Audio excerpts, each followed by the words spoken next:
All right, let's jump right in. There's a secret hiding on the very device you're probably using to watch this. Seriously. It's this tiny little feature you've likely touched, I don't know, thousands of times, but maybe never really seen. We're talking about the secret of your F and J keys. No, really, go ahead and feel for them right now. Those little raised bumps on your F and J keys, they're not some mistake from the factory or just a random design choice. Nope, they are a deliberate and honestly a brilliant piece of engineering. And get this super simple idea has been guiding our fingers for almost a century. Can you believe that?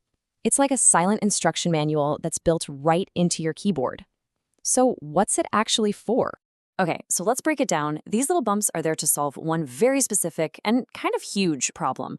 How do you type really fast and accurately without having to look down at your keyboard all the time?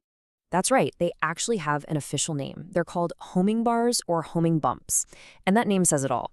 Their whole job is to help your fingers find their way home, which unlocks a skill that completely changes how we use our computers.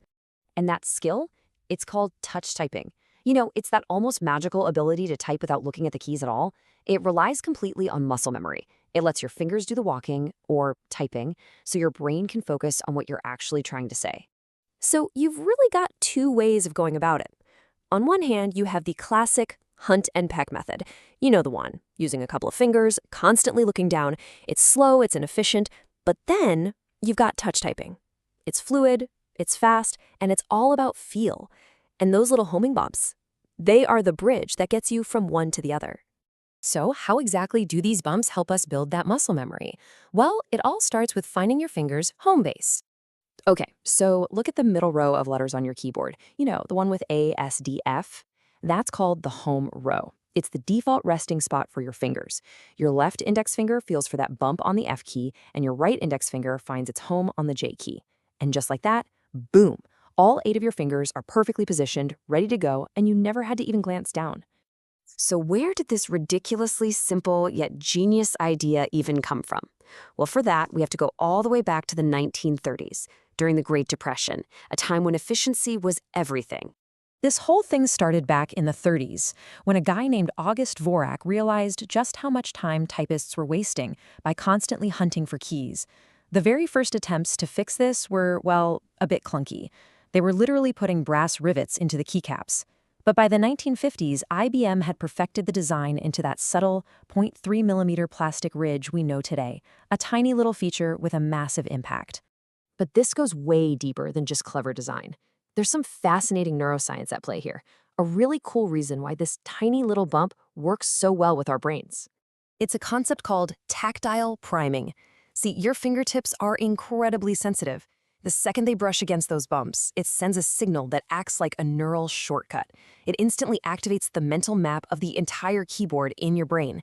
It's like your brain suddenly knows where every other key is, all relative to that one starting point. And we've got the data to prove it. In studies where they removed these bumps from a keyboard, a touch typist's speed dropped by an average of 22%. That is a huge hit to your efficiency. And it gets even worse. It's not just about speed. Their error rate shoots up by a staggering 38%. It just goes to show how much we subconsciously rely on these tiny little guides without even thinking about it. But, you know, the story of these bumps isn't just about making office workers a little bit faster. It's a much bigger story about universal design and accessibility for everyone. And this quote just hits it home perfectly. For someone who's blind or has low vision, these tactile markers aren't just a convenience, they're absolutely essential. They are the main way to orient themselves and use a standard keyboard. They really do act like tactile landmarks, almost like a kind of braille for navigating the keyboard. And it doesn't stop there. This same principle gives crucial feedback to stroke survivors who are working to rebuild their motor skills. It's just a simple design with really profound implications for making technology more inclusive.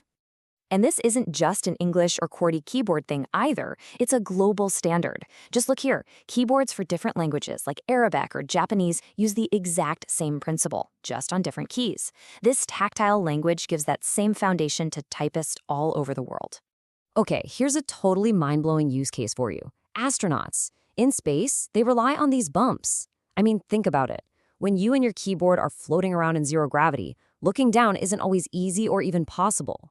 These little guides are absolutely crucial for them to operate equipment accurately.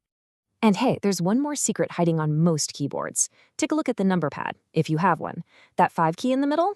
It has the exact same kind of bump, and you can probably guess why. It's the home key for the numpad, the central anchor for your middle finger, so you can crunch numbers without looking. You know, this quote from the historian Dr. Leela Nakamura just captures the whole thing so well. She says they're not just design, they're biological truth. These bumps aren't just some clever feature someone tacked on. They show a deep understanding of how our sense of touch connects with our brain. So the next time your fingers brush over those familiar little ridges, take a second to remember what they really are. They're a perfect example of brilliant invisible design. It's this 90-year-old silent agreement between our hands and our machines that works so perfect we don't even notice it anymore. It really makes you wonder, doesn't it? What other little pieces of invisible genius are hiding in the things we use every single day, just waiting for us to notice?